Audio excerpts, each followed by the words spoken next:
सुप्रभात बच्चों, आज हम हिंदी व्याकरण का पाठ 24 निबंध लेखन पढ़ेंगे। निबंध लेखन एक प्रकार की गद्य विधा होती है। यह आत्म प्रकाशन का वह माध्यम है जिसके द्वारा लेखक किसी भी विषय पर अपने विचार सुगठित रूप से प्रस्तुत करता है। ठीक है, ये आत्म प्रकाशन यानी अपने मन के विचारों को प्रकाशित करने का एक ऐसा माध्यम होता है जिसमें लिखने वाला किसी भी विषय पर, ठीक है, वो विषय कोई सा भी हो, अब उस पर अपने विचारों को सुगठित मतलब बहुत अच्छे तरीके से बांधकर प्रस्तुत करता है। ठीक है, थोड़े किंतु चुने हुए शब्दों में किसी विषय पर अपने विचार प्रकट करने के प्रयत्न को निबंध कहते हैं। निबंध किसे कहते हैं? थोड़े किंतु चुने हुए शब्दों, ठीक है, थोड़े शब्द हों पर लेकिन ऐसे जो किसी विशेषता के कारण चुने गए हों। ठीक है, वो शब्द किसी विषय पर, किसी भी विषय पर ऐसे शब्द, ठीक है, किसी भी विषय पर लेकर हम कोई अच्छे से कुछ शब्दों को चुनते हैं, पर लेकिन वो शब्द थोड़े से ही होते हैं, बहुत सारे नहीं, थोड़े ही शब्दों को चुनकर हम अपने विचारों को प्रकट करने का प्रयत्न करते हैं। ठीक है, हम अपने विचारों को और अच्छे तरीके से प्रस्तुत करने का प्रयत्न करते हैं, उसे हम निबंध कहते हैं। ठीक है, किसी भी विषय पर निबंधकार अपने सीमित शब्दों द्वारा सारगर्भित रूप से प्रकाश डाल सकता है।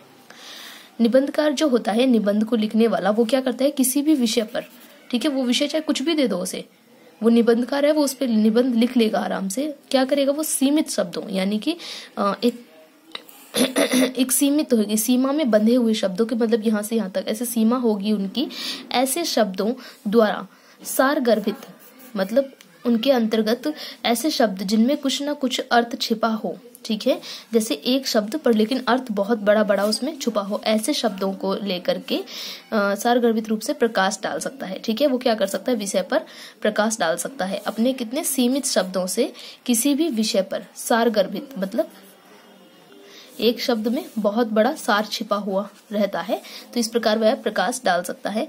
विचारों, तथ्यों तथा भावों का क्रमबद्ध व व्यवस्थित रूप ही निबंध है। अब देखो, किसका व्यवस्थित रूप? व्यवस्थित मतलब व्यवस्था के साथ बंधा हुआ रूप। किनका? विचारों का, तथ्यों का, तथ्य मतलब जिनको हम इंग्लिश में फैक्ट कहते हैं। ठीक है, तथ्य मतलब कोई ऐसी बातें जो किसी मूल बात के पीछे का कारण को जाहिर करती हो। ठीक है, उन्हें हम तथ्य कहते हैं। भावों, मन में उत्पन्न होने वाले भाव, ठीक है, उन भावों, विचारों, तथ्यों और भावों को क्रमबद्ध तरीके से, क्रम से, कब, क्यों, कैसे, क्या, ठीक है, इन सब क्रम के तरीके से व्यवस्थित रूप ही निबंध है। इनको क्रमानुसार व्यवस्थित करना ही निबंध कहा जाता है। निबंध 4 प्रकार के होते हैं। विचारात्मक निबंध, जो कि चिंतन मनन यानी सोच विचार करने के बाद निबंधकार समाज में अपने विचारों को निबंध के रूप में प्रदर्शित करता है। जैसे समाज, साहित्य, धर्म, संस्कृति, मनोविज्ञान आदि विषयों पर चिंतन मनन के पश्चात जब निबंधकार समाज को अपने विचार प्रदर्शित करते हुए नई दिशा प्रदान करता है, तब ऐसे निबंध विचारात्मक निबंध कहलाते हैं। ठीक है, इनमें कौन कौन से क्षेत्र होते हैं? एक तो समाज होगा, साहित्य को लेकर के, धर्म को लेकर के, संस्कृति को लेकर और मनोविज्ञान को लेकर के। इन विषयों पर चिंतन मनन करने के बाद वो लेखक जो होता है, निबंधकार क्या होता है, उनको अपने विचारों को इन विषयों पर चिंतन मनन करने के बाद, विचार करने के बाद उनको उनकी शब्दबद्ध करता है अपने विचारों को, और पढ़ने वाले जैसे कि अपने ही शब्दों से वो एक नई दिशा प्रदान करता है। जो भी उसके निबंध को पढ़ेगा उसके मन मस्तिष्क में एक नई ही नया ज्ञान उत्पन्न होगा, एक नई दिशा मिलेगी विचार करने की, किसी भी विषय को लेकर के विचारने की एक नई दिशा मिल जाती है। तो जो ऐसे निबंध होते हैं इनको हम विचारात्मक निबंध कहते हैं। ठीक है, भावात्मक निबंध, इस प्रकार के निबंध में निबंधकार अपनी अनुभूतियों को क्रमबद्ध व व्यवस्थित रूप से प्रस्तुत करता है। ठीक है, इसके विषय अधिकतर स्वयं लेखक से जुड़े होते हैं। जैसे यदि मैं सैनिक होता, मेरी प्रिय पुस्तक, मेरा देश, मेरा जीवन लक्ष्य, ये भावना से जुड़े हुए होते हैं, व्यक्ति की अपनी भावना से। ठीक है, इसमें क्या होता है, निबंधकार अपनी अनुभूतियों को क्रमबद्ध व्यवस्थित करता है, जो उसकी अनुभूतियां होती है, जो उसने अनुभव किया होता है किसी भी चीज को देख करके, किसी भी चीज को समझ के, और अनुभूतियों को, उस अनुभव को वो क्रमबद्ध व्यवस्थित करता है। ठीक है, क्रमबद्ध रूप से व्यवस्थित करता है। इसमें क्या होता है, जो भी इस प्रकार के जो विषय होते हैं वो अधिकतर लेखक के स्वयं जुड़े होते हैं। क्योंकि देखो, जब हमारे मान लो जैसे हमें चोट लगी तो हमने महसूस किया कि चोट लगना क्या होता है, मतलब गिरने पर खाल का छिल जाना, वहां से खून निकलना, फिर दर्द होना, तो हमने अनुभव किया ना सब कुछ को, तो हमें पता है वो। हम किसी और की चोट लगी हुई के बारे में हम देख के हाँ ये बता सकते हैं कि उसे चोट लगी है, उसका खून निकला, पर दर्द कितना और कितना असहनीय, कितना टीस वाला दर्द था वो हम नहीं बता सकते। इसलिए जो भी हम भावनात्मक निबंध होते हैं वो अधिकतर स्वयं से जुड़े हुए होते हैं। ठीक है, तो हम अपने अनुभव तभी लिख सकते हैं ताकि जब हमने उन्हें अनुभव किया हो। तो अब जैसे इन्होंने बोला यदि मैं सैनिक होता, अब इन्होंने, जो भी लेखक होगा उसने कभी ना कभी तो सोचा ही होगा ना कि सैनिकों के साथ ये होता है, अगर मैं होता यहाँ पे तो मैं भी, मेरे साथ भी ऐसा ऐसा होता तो मैं कैसा अनुभव करता। तो वो अपने अनुभव, अपने विचार यहाँ व्यक्त कर सकता है। तो ये हो गए भावात्मक। अब आते हैं वर्णनात्मक। किसी प्राकृतिक दृश्य, पर्यटन स्थल, मेला, घटना, वस्तु आदि का सजीव रोचक वर्णन वर्णनात्मक निबंध की कोटि में आता है। कौन सा आता है? जिसमें हम किसी भी चीज को, किसी भी दृश्य को हम देखते हैं, या कहीं भी हम घूमने जाते हैं, किसी घटना को हम अपने आंखों के आगे घटित होते देखते हैं, तो जब हम उसका सजीव चित्रण करते हैं, मतलब जब हम उसके बारे में लिखते हैं, तो ऐसा लगता है मानो वो घटना फिर से हमारी आंखों के आगे घट रही है। या फिर जब कोई उसे पढ़ता है तो उसे लगता है कि वो घटना उसकी आंखों के आगे घट रही है। तो बिल्कुल इतना सजीव और रोचक मतलब जो मन में रोचकता पैदा करे, उसको पढ़ने में आकर्षक हो, मन लगा रहे उसमें, तो ऐसे को हम रोचक कहते हैं। तो इस प्रकार की जो वर्णनात्मक होते हैं, इस प्रकार का जो वर्णन होता है, वो निबंध जो होते हैं वो वर्णनात्मक निबंध कोटि में आते हैं, क्योंकि इसमें हम किसी न किसी जगह का वर्णन कर रहे होते हैं। ठीक है, इस प्रकार के निबंधों में वास्तविकता व काल्पनिकता का संतुलित और प्रभावशाली मिश्रण तैयार कर अनुभूतियों को सजीव रूप से प्रस्तुत किया जाता है। अब देखो, इसके अंदर हम किसको सम्मिलित करते हैं? एक तो वास्तविकता, जब हमने कोई घटना घटित होते देखी या हमने कोई मेला देखा, तभी तो हम उसके बारे में बता रहे हैं।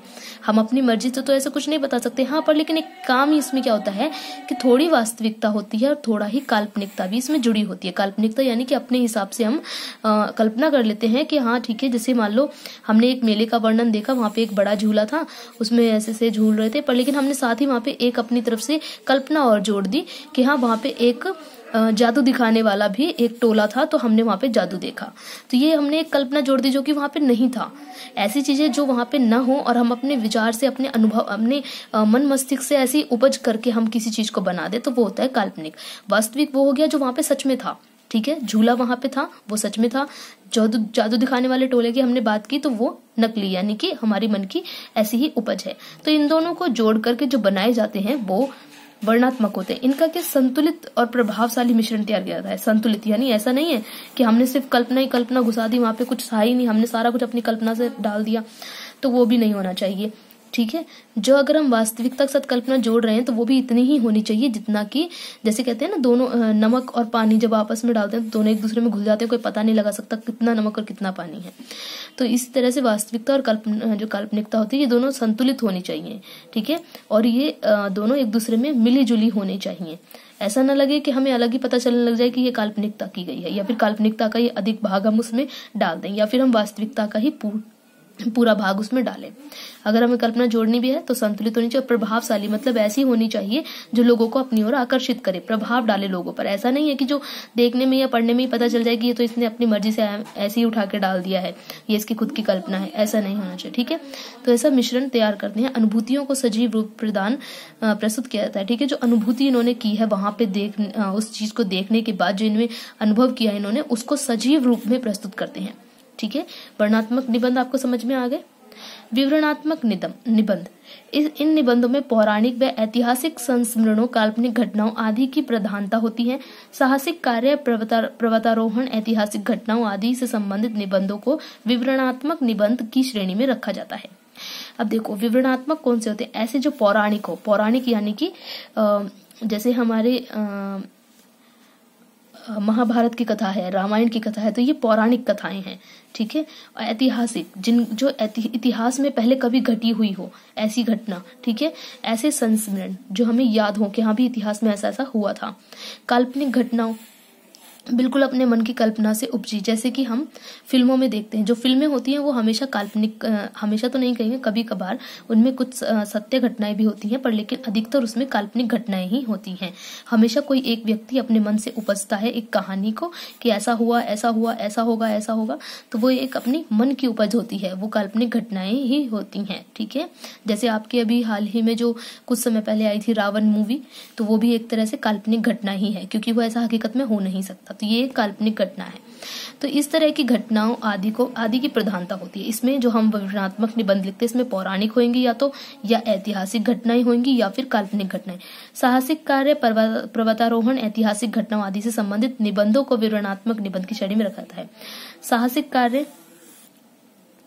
ऐसे कार्य जो हम मतलब जिसमें हम अपने बलिष्ठ होने का परिचय देते हों, या फिर हम जिसमें हम अपने साहस का परिचय देते हों।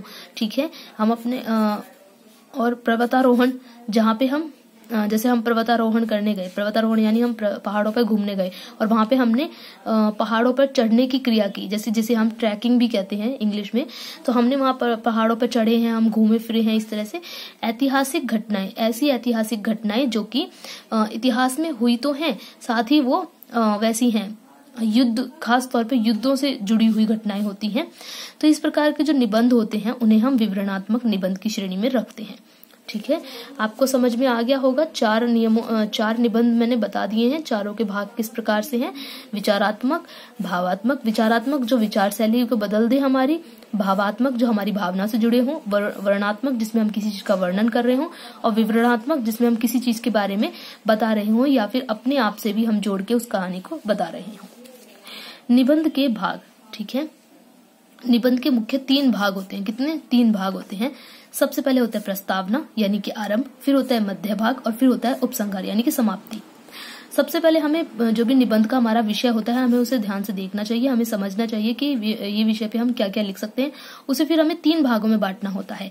सबसे पहले प्रस्तावना, मतलब हम उस निबंध का आरंभ कैसे करेंगे। ठीक है, फिर हम उसका मध्य भाग लिखते हैं, मध्य भाग आता है, फिर उसके बाद उपसंहार। उपसंहार में जो हम समाप्ति करने के लिए जाते हैं तो उसमें क्या होता है कि हमने ऊपर जितना भी हमने निबंध में कहा है उस सारे का सार क्या है। ठीक है, उस इतने सारी बातों का 4 लाइनों में या 5-6 लाइनों में हम पूरा लिख के दे देते हैं कि हमने ऐसा क्यों कहा, ये क्या है, क्यों है। ठीक है, तो वो हम लिख देते हैं, वो होती है समाप्ति। निबंध लिखते समय निम्नलिखित बातों का ध्यान देना चाहिए। निबंध के विषय से संबंधित विभिन्न जानकारी एकत्रित करना, मतलब जो भी हमारा विषय है, निबंध का जो भी विषय है उससे संबंधित हमें सभी जानकारियां हमारे पास होनी चाहिए, तो हमें उनको एकत्रित करते हैं, उससे जुड़ी हुई सभी जानकारियों को। विषय से संबंधित विचारों को क्रमबद्ध ढंग से प्रस्तुत करना, जो भी विषय है उससे हमारे जो उसके संबंध में हमारे मन मस्तिष्क में जो भी विचार आए हैं उसे क्रमबद्ध ढंग से हम प्रस्तुत करते हैं। ऐसा नहीं है जैसे मान लो ये कोई एक चीज है, उसकी शुरुआत यहाँ से है, उसका मध्य ये है, उसका अंत ये है, तो ये नहीं है कि हम शुरुआत अंत से कर दें या मध्य से कर दें। हमें क्रमबद्ध तरीके से, मतलब पहले ये है, जैसे कि 1 2 3 4 5 ऐसे क्रम होता है ना एक, तो हम उसको बीच में से नहीं तोड़ सकते। ऐसा नहीं है कि हम 1 5 9 7 8 4 इस तरह से हम उल्टी सीधी गिनतियां नहीं कर सकते। क्रम होना चाहिए 1 2 3 4 5 6 इस तरह से पूरा क्रम के साथ हम अपने उसको प्रस्तुत करते हैं, अपने विचारों को। निबंध को भागों आरंभ, मध्य, समाप्ति में बांटकर प्रस्तुत करना चाहिए। अभी मैंने आपको बता ही दिया, आरंभ जो मैंने बताया था प्रस्तावना, फिर मध्य और फिर समाप्ति यानी उपसंहार। ठीक है, विषय से संबंधित उद्धरण, दृष्टांत आदि एकत्रित करना। ठीक है, जो उद्धरण होते हैं, उद्धरण यानी कि जैसे उदाहरण है कोई भी, तो हम उन उदाहरणों को भी उसमें डाल सकते हैं। जैसे अगर हम सत्य और अहिंसा की राह पर चलने वाला कोई निबंध हम लिख रहे हैं तो वहां पे हम उदाहरण के रूप में महात्मा गांधी जी को प्रस्तुत कर सकते हैं। ठीक है, तो वो हमारा एक उदाहरण हो गया।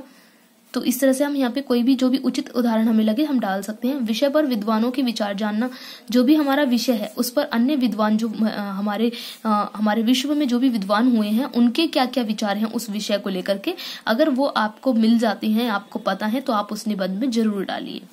निजी अनुभवों का समावेश करना, निजी अनुभव यानी आपका स्वयं का खुद का अनुभव क्या है, जो भी आप विषय ले रहे हैं उस विषय को लेकर। जैसे कि क्रिकेट खेल, ठीक है, मान लो क्रिकेट खेल के ऊपर आपको लिखना है, आपका स्वयं का भी कुछ तो अनुभव रहा होगा ना, आपने कभी अगर खेला हो या आपने कभी किसी को देखा हो, तो आपका जो भी अनुभव है आप उसको भी उसमें डाल सकते हैं।